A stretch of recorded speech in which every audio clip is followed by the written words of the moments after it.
ফজরের নামাজের পরে একটি দোয়া 7 বার পড়ুন, আপনাকে আল্লাহ পাক রব্বুল আলামিন সম্পদ বৃদ্ধি করে দিবেন। এটা নবীজি সাল্লাল্লাহু আলাইহি সাল্লাম আমাদেরকে শিক্ষা দিয়েছেন।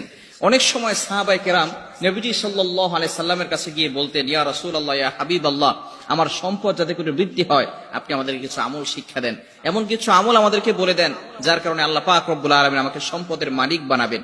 সম্পদের দরকার আছে, আপনি নেক কাজ করবেন, ভালো কাজ করবেন, এতে কিন্তু সম্পদের দরকার আছে। ডোনেশন করবেন, আপনি একটি ইসলামিক প্রতিষ্ঠান আছে সেখানে আপনি ডোনেশন করবেন, ডোনেট করবেন।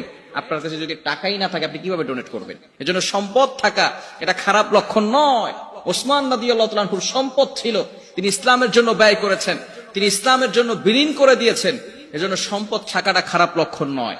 আপনি নামাজ পড়বেন, নামাজ পড়ার জন্য 70 টাকার জন্য কাপড় লাগবে, সেই কাপড় কিন্তু টাকার দরকার আছে না নেই? আপনি হজ করবেন, হজে যাওয়ার জন্য টাকার দরকার আছে না নাই? সুতরাং টাকার দরকার আছে, তবে টাকাই সব কিছুর মূল লক্ষ্য যাতে করে না হয়।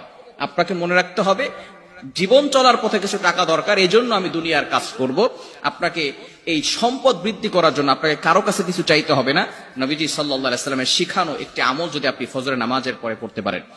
নবীজি সাল্লাল্লাহু আলাইহি ওয়াসাল্লাম জানিয়ে দিয়েছেন, এমন কিছু দোয়া আমাদেরকে শিক্ষা দিয়েছেন যে দোয়ার বদৌলতে আল্লাহ পাক রব্বুল আলামিন ওই বান্দার সম্পদ বৃদ্ধি করে দিবেন। প্রতিদিন ফজরের নামাজের পরে ছোট্ট একটি দোয়া পড়বেন 7 বার। বিসমিল্লাহি আলা দীনি ওয়া নাফসি ওয়া ওয়ালাদি ওয়া আহলি ওয়া মালি। দোয়াটি আবার বলছি, বিসমিল্লাহি আলা দীনি ওয়া নাফসি ওয়া ওয়ালাদি ওয়া আহলি ওয়া মালি। এটাকে শুধু আল্লাহ পাক রব্বুল আলামিন সম্পদ দিবেন বিষয়টা এমন নয়। আল্লাহ পাক রব্বুল আলামিন আপনাকে হালাল পরিবার দান করবেন, আল্লাহ পাক রব্বুল আলামিন আপনার জীবনে বরকত দিয়ে দিবেন। চমৎকার একটি দোয়া ফজরের নামাজের পরে পড়তে হবে এবং মাগরিবের নামাজের পরেও পড়বেন। তবে দুঃখজনক হলেও সত্য, আমরা অনেকেই ফজরের নামাজ পড়ি না। ফজরের নামাজ আমরা উঠতে পারি না। হুজুর, ফজরের নামাজ উঠতে পারি না, কি যে হয়েছে আমার, রাতের বেলা ঘুমায় 2টা-3টার সময়, কিভাবে আপনি ফজরের নামাজের সময় উঠবেন? এজন্য রাতে তাড়াতাড়ি ঘুমাতে হবে।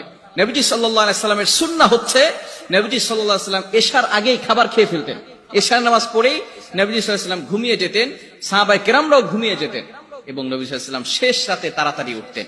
এখানে তাড়াতাড়ি ঘুমিয়ে যেতেন, সেই শেষ রাতে তাড়াতাড়ি উঠতেন, কেননা সেই শেষ রাতে কিন্তু আল্লাহ তাআলা তাহাজ্জুদের সময় প্রথম আসমানে চলে আসেন। আর আল্লাহ পাক রব্বুল আলামিন বলতে থাকেন, কার কি লাগবে আমি আল্লাহর কাছে চাও। অভাবের ভিতরে আছো, তোমার সংসারে শান্তি নাই, স্বামী কথা শোনে না, স্ত্রী কথা শোনে না, সন্তানরা কথা শোনে না, আমি আল্লাহর কাছে চাও, আমি আল্লাহ তাআলা সুখ শান্তির ব্যবস্থা করে দিব।